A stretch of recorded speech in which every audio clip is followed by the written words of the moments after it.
Pagdating ko ng Lagindingan Airport is over baggage na ako. So, na-stress na ako kay mayroon tayong travel tax at ang natira lang sa money ko is 2,000. So, may nagtulong pa doon. So, binigyan ko siya ng 500. So, ang travel tax is 1,600. So, mamaya, kwento ko yan sa inyo. But before ako may 7 hours ako na time. Tapos, kampante ako. Sabi ko, Pilipinas, 7 hours is long enough. Tapos, hindi na ako magbiyahe sa another terminal. Unlike before na mag-transfer pa ako, transfer sa ibang terminal. So, nangyari is, nasa Terminal 3 ako naglanding. Terminal 3 yung aking flight. So, doon lang talaga lahat. Last time kasi, nung umuwi ako ng Pilipinas, Terminal 3 ako naglanding. Dapat ako pumunta ng another Terminal 2. Parang ganun, yung malayo yung destination ba. And 3 hours is not enough. So, sabi ko, 7 hours is enough time. At ang nangyari dito is, kampante ako kay, okay, 7 hours, okay lang. Tapos mag-open sila 3 o'clock in the morning. So pagod na ako, lalo na may ganito si Jack. Hindi man to siya hindi yan siya makali ba. Hindi siya mag-behave. So inisip ko kanina na, okay lang yan. Ganun ako sa isip ko. 3 o'clock, kaya nag-landing kami is 12 o'clock. Pag-open ng 3. So, dapat ko mag-pay ng tax, travel tax. Kaya, kung mapakita ko yung indefinite leave to remain ako sa UK, hindi na ako pwede magbayad. Pero hindi ko kasi siya na-connect. Kaya, iwan ko, bagong sistema siya. Diyan sa unang, basura. Magaling kay maraming nagtulong doon sa akin kanina. Maraming mga tumutulong na mga tao ba, mag-assist, ma'am, ganito, ganyan, ma'am, ganito, ganyan. Yung mga naka-blue na parang may Asia Pro, ganun. Oh, ma'am, ilinya na natin, line up na natin yung baggage mo, ma'am, dito ka maupo. Kasi pag early, hindi pa open yung board, wala pa mag-serve sa'yo doon. So, nag-antay ako mga 12 o'clock. Sabi ko, 3 o'clock, 3 hours more, 7 is enough time. Agoy, kaya pag-line ko na sa yung mag-check-in na ako pa Manila to China. Hindi yun talaga ako nag-expect na mangyayari sa akin yun kanina. Akala ko smooth lahat. Sabi ko, Lord, thank you. Nag-pray pa ako before ako umalis na, Lord, sana smooth lahat. Ako'y pagdatong doon kay kuan man ka nang gihod man ko. Hindi man ako ipa-check-in. Tapos, nag-overthink na ko, baka hindi na ako makalipad. Baggage ko, nawawala. Saan yun? Ang dami kong iniisip. Pag nandun ako sa situation na yun, nawawala ang passing ko mag-vlog. Sabi ko, mamaya na yung vlog. Maka-vlog mo na ako, pero ilang seconds lang. Nag-check-in ako, sabi ni sir na, Ma'am, saan yung share code mo? Hindi ko man alam ano man yung mga share code na sinasabi. Sabi ko, sir, anong share code? Sabi niya, paano ka makakalabas ng Pilipinas? Wala kang visa, ganun siya. Ang sabi ni Wayne kasi sa akin na once na i-type nila yung aking passport number, lalabas na yan na indefinite leave to remain. Hindi pa man ako citizen kay hindi pa ako nag-apply. Pero indefinite leave to remain is yung kagaya dati. Meron kasi kaming card dati, ngayon wala na. E-visa na siya para mga easy, mga ganun, mga e-visa. Sabi ko, sir, huwag ka nang i-type mo lang. Sabi niya, ma'am, hindi po ganun ang aming kuhan dito, ganito, ganyan. Daghan na kayo siya, Hindi ka pwede makalabas ng Pilipinas. Na-hold yun ko, guys. Na-hold ko niya.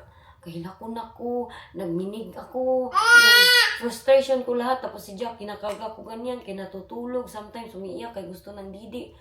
3 o'clock ha, 3, 4, 5, 6, mag-boarding yung aming plane, papunta ng China. Naiiyak na talaga ako. Sabi ko, paano ba itong share code? Hindi ko alam kung anong gagawin. Nag-chat GPT na ako. Alam niyo ba yung buti na lang, may roaming number ako, nakaka-internet ako, pero mahina din yun, wifi sa Manila. Kahilakon ako kay na-prostrate na talaga ako. Si Wayne tumutulong pero hindi naman hindi tama yung ginagawa niya. Tapos doon ba siya sa loob doon? Hindi niya din alam ano yung mga share code, mga ganun. Hindi ko alam na may mga share code. Sabi ni sir na, ma'am, maraming hindi nakalipad dahil sa share code na ito. Hindi pwede na, matype man lang ang aking passport. Hindi ko alam. Kung alam ko lang sana yung mga share code na ganyan, is ginawa ko na ahead of time kasi ginawa ko yung i-travel ko ahead of time. Lahat ginawa ko. So, yung pagpunta namin ni Jack, very smooth. Walang problema. Ang problema lang yun is pagod na pagod ako para akong lumilipad. Agoy. Kay sabi man share ko niya, gihold ko. Ma'am, hindi kita ipa-check-in. Naiiyak na yun ko. Pero hindi ako umiyak ha. Strong ako. Pero naiiyak ako ngayon sa aking experiences doon. Naiiyak ako. Ngayon pa nag-sink in sa akin na uy, grabe pala yung aking karanasan doon. Hindi nila ako inano, hindi nila ako pina-check-in. So, buti lang may anghel doon. Ma'am, sige lang, tulungan. Sabi ko, sir, baka hindi na ako makalipad pa. Sa China, paano na lang, nag-overthink na ako ba na? Paano na lang, anong gagawin namin? Babalik na naman ako sa, doon sa Bukidnon. Ang dami kay Manila, mag-book ka pa ng ticket. Hindi easy lahat, gastos na naman. Ngayon pa ako umiyak, I promise. Doon, kalma ko. Kalma lang ako. Sabi ko, ano ba itong share code? Uy, mga 2 hours pa niya na ano na. Tinulungan niya talaga ako. Tapos, how I wish madami akong money para mabigyan ko siya ng 1,000. Kulang nga yung i-travel ay ano ko, tax. Kulang yung sa tax ko kasi ang winidraw ko is 1,300. Magkano naman lang yung sa Revolut ko nga savings kasi di ba nakasakit si Papa. Meron sana akong 30,000 doon. Naubos talaga siya lahat. Lahat ng mga ano ko pera, naubos siya. So, sabi ko, paano ko ba ito gawin? Ma'am, kalma lang. Ganun Diyos akin. Kalma lang. Tulungan kita. Tulungan. Sabi ko, sir, paano ba ito? Napag-frustrate na talaga ako. Kay ilang oras na lang. Bored na kami. Ilang oras na lang. Iba ba as Pilipinas? Kay si Wayne, antayin ka daw atin. Sabi ko, hindi mo ako naintindihan. Hindi yan sila antay sa iyo pag ikaw late. Tapos yung frustration ko nag-mix kasi kailangan ko pa magbayad ng travel tax. Akala ko hindi na ako magbayad kasi nga indefinite. So pag line ko doon, sabi niya, ma'am, need yung share code mo, ma'am. Tapos mapakita na indefinite leave to remain ka para hindi ka mabayad.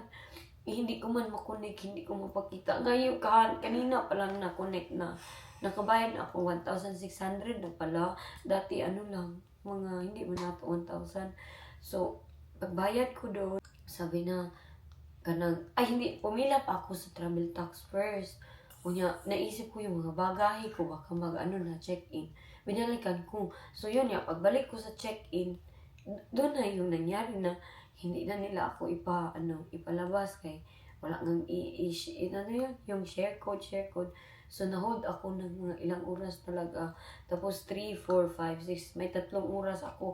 Sa isip natin, 3 oras. Sobrang taas pa yan. Sobrang long pa yan. Hindi ba ya kay mag-travel ka, ka pa, magpila, ganito, balik ganyan. So, to make the long story short, kalma ako, inaaway ko si Wayne. Wani, baka hindi na ako makabalik yan. Sabi ko, kay nang promise ako sa kanya, babalik ako kay yung mga bata nga kawawa ko lang kalaga daw. Pero sa isip ko talaga dati, hindi na ako mabalik. Pero need ko bumalik para sa mga bata. Sabi ko, what can I do? Pag hindi to, yun bitang, kundi na lang yung time mo. 3, 4 o'clock, 5 o'clock. Mga 3 hours talaga, ay ano ng lalaki na yun. Thank you talaga sa kanya kasi angel talaga siya sa akin. Binigyan ko siya ng 500. Tapos sabi ko, sorry yan lang yung mabigay ko sa kanya. Sa'yo, sabi niya, okay lang ma'am, wala nga sanang bayad yun. Pero sobrang happy niya. Nakuha niya yung share code. Pag-share code na dun na naka-check-in ako. Tapos, hindi pa din ako i-allow kasi nga magbayad pa ako ng travel visa.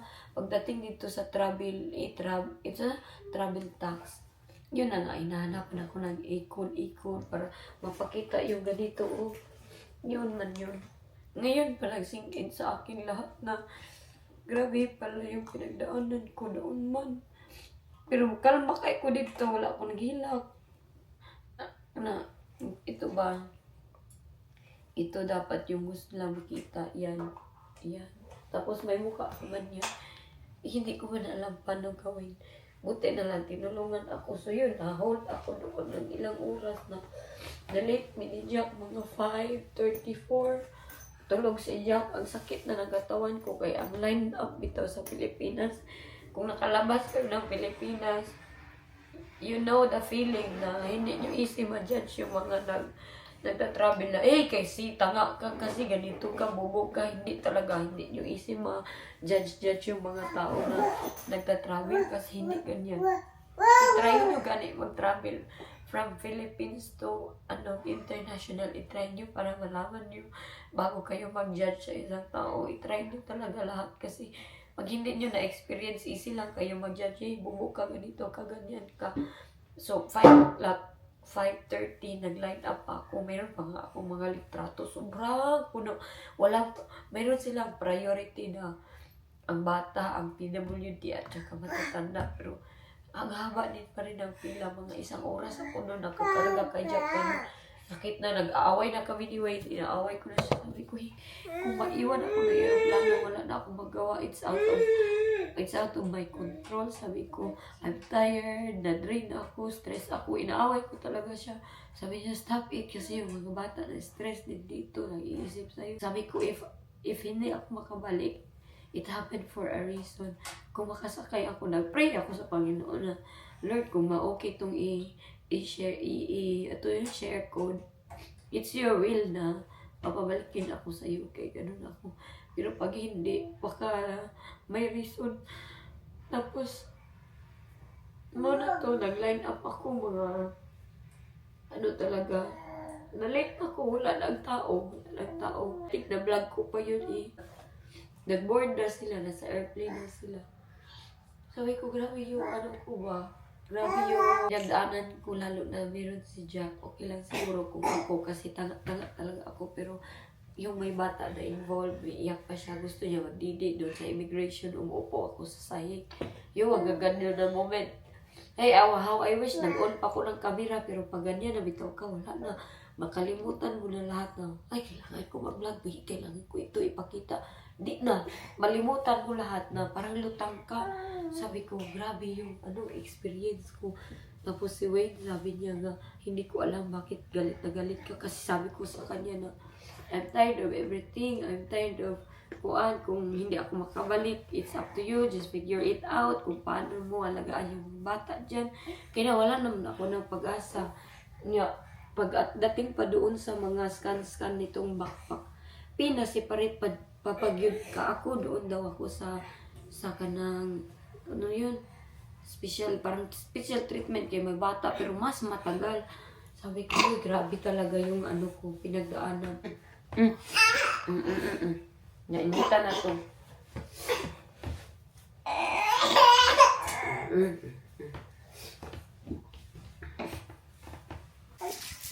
Kung hindi bitaw ako nakalipad, madaming changes. Kaya meron pala talagang hindi nakakaano. Madami daw silang na-hold na sabi nga ng lalaki, ma'am, buti kay tinulungan ka ni sir. Kaya kung wala ka, hindi ka makakalipad talaga from Pilipinas, from Manila to China. So, I'm thankful na kahit bitaw sa gano'n na mga situation, may mga taong willing talaga tumulong. Pero I wish makita ko pa siya next time, bitaw yung lalaki. Sasabihin ko sana, sir, add mo ako sa Facebook, pero wala na kay makaibahin naman yung pag-interpret. Yun na, binigyan ko siya ng 500. Happy na siya dun. So ngayon, labas na kami ni Jack. Grabe yung pinagdaanan ko Magsabi kayo ng bubo dyan, mag-travel muna kayo ng Manila to international bago kayo mag-judge ng isang tao.